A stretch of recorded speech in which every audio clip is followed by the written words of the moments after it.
Lava Hound is officially back, and this deck in particular is dominating the meta and is easy to upgrade. Today we're going to push in the top 200 with this deck, which is currently just really good on all areas of ladder. It's probably, if you're looking to play a starter deck or you're looking to play just any Lava Hound deck, the best one to play, because a lot of the time, let's be real, when people make decks that are like, you know, the meta decks, they really don't apply to lower trophies, and this deck is just absolutely dominating a lower trophy deck, which is kind of surprising to me, because I feel like a lot of people lose games down in lower leagues because there's like 15 air cards. Those matchups are actually way better than you think. So hopefully today I'll be able to show you strategies that apply to down there, and you guys will be able to get some nice wins. So he's probably just gonna go, oh, I might take this. Oh, that's beautiful. That is beautiful. Nice. Okay, so now we have to deal with a Mega Knight, which is not very nice. But, I mean, we could just Barbs Late on it and then give up our other tower, I think, to the Prince or the Wall Breakers. That's perfectly fine with me. So, there's going to be a lot of sacking and attacking with Lava Hound, and I feel like that's something for a beginner that can be pretty overwhelming. But, I'm going to do my best to try and make it not overwhelming. However, he also doesn't have a Mega Knight here, so it's going to be a little bit rough for him to try and deal with the Barbs.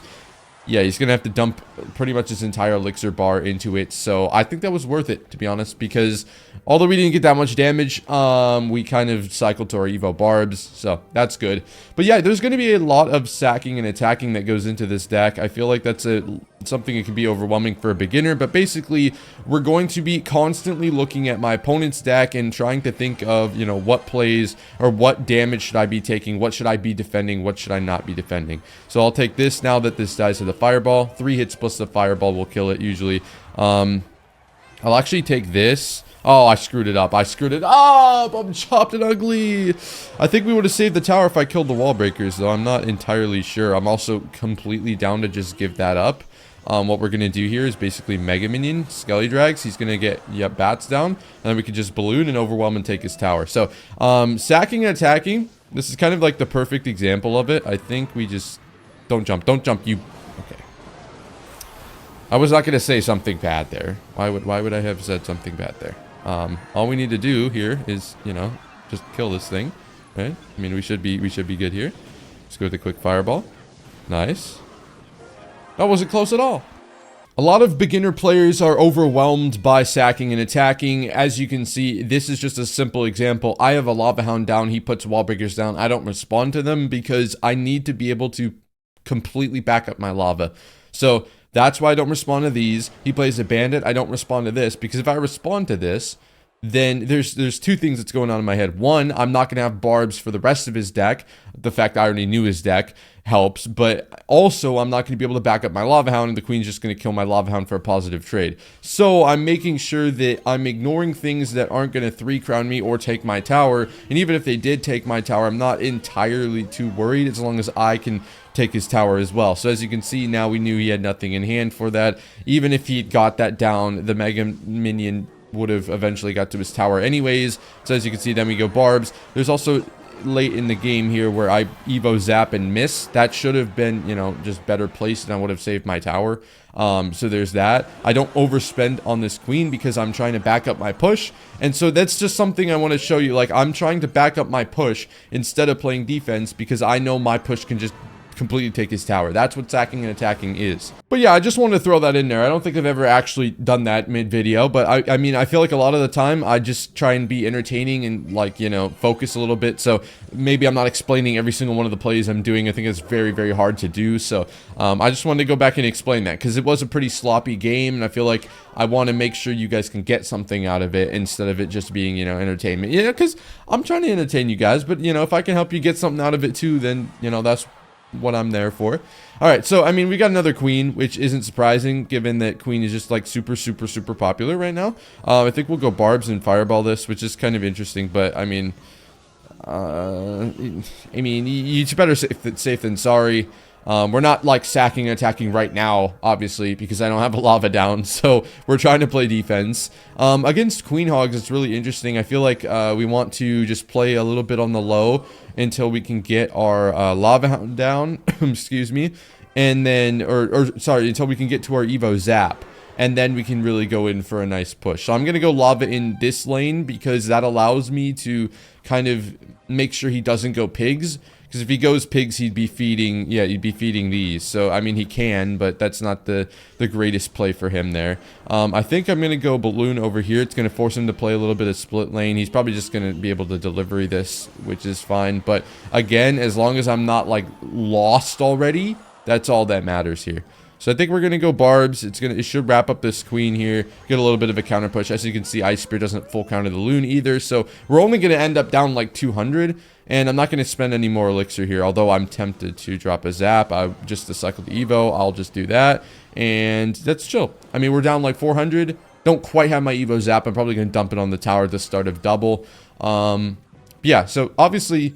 If you could, yes, see, this is a perfect example. I just want to get to my Evo Zap. Because I can't kill the queen. Fireball Zap doesn't kill the queen. So, like, I have to kill the queen. We're not going to get anywhere if I don't kill no queen. That's just the moral of the story. Let's see if my Scully Drakes can actually splash or they're going to be reincarnated flying Joe Bidens again. It looks like they are splashing. Albeit poorly. So now, obviously, I can outlast his cannon. So the pre-placed cannon won't get any value for him. And I can fireball zap his thing. What I'm looking out for here is that he high cannons. I want to make sure he doesn't do that. So I'm going to wait for my balloon until he does that. And now we can just kind of cycle last second here. I think we're going to go zap, try and negate the ability a little bit. So it doesn't full counter me. And then we'll go fireball last second here. He's going to get delivery down. We should still get a hit or two, depending on how he ice spirits. And he does not ice spirit. So that's why I said depending on how he ice spirits. You know, that engulfs everything. But there you go. Pretty good game as well. Also, guys, what is your favorite breakfast meal? And what is your, like, average settled, like, favorite breakfast meal? Also, chat, what is your favorite breakfast meal? And what do you guys, like, settle for on the low? Because, like me, I am a man who loves IHOP protein power pancakes. The problem being it's like $20 for protein power pancakes and a chocolate milk. And I'm not living luxurious like that. So, but I'm just trying to get more intimate with you guys. You know, form a connection. What better way to form a connection than over breakfast? You know what I'm saying? But, yeah, I mean, I'll usually settle for frosted mini wheats. The point usually that I can't drop $20 on breakfast every day. So we will not be dropping $20 on breakfast every day. But if I can, I would love the protein power pancakes. I do settle for mini wheats just because they have a ton of carbs and they taste good. So that's, you know, what I'm going for is the carbs. Because I'm trying to bulk, in case you can't tell. I think I did a pretty good sequence there. That was a really good sequence, actually. I think my zap was sloppy. But that's because I'm washed, not because it was a bad play. I mean, we'll go up against the beatdown deck. That was a, like, he didn't miss the NATO. That was a purposely placed Skelly or drag balloon interaction that made me take no damage from the NATO, or made the NATO not pull my thing properly. So we'll go Tombstone again here, just set up a little bit of defense. I'm down to just play defense here. I don't need to go lava yet. I'm up like 5,000 combined damage. But yeah, I settle for mini wheats because it got a lot of carbs. It tastes decent. I'm trying to bulk up, and I definitely need more carbs. I think I usually hit my protein goal, but it's super hard to hit the carbs just because I don't like eating, but I've got to bulk. So, you know, it is what it is, right? I mean, I'd rather be trying to lose weight, which is maybe a crazy take, but I think losing weight is easier than gaining weight, especially for somebody who doesn't like to eat. Does that make sense? Also, I had no idea that this fool was playing Lumberloon. I thought this was just like Golem, but it's all good. We can fireball last second here, and this should mean that he only gets 2 hits out of it. So now he's only down 1,000 damage and a tower. That's maybe not the best sequence for him, even though he did get some hits there. I'm totally fine with him getting a couple of hits if, you know, we lock the hell in. So I'll go barbs here, and I should be able to push back. No, I don't know if I can. Yeah, we're not going to push it back.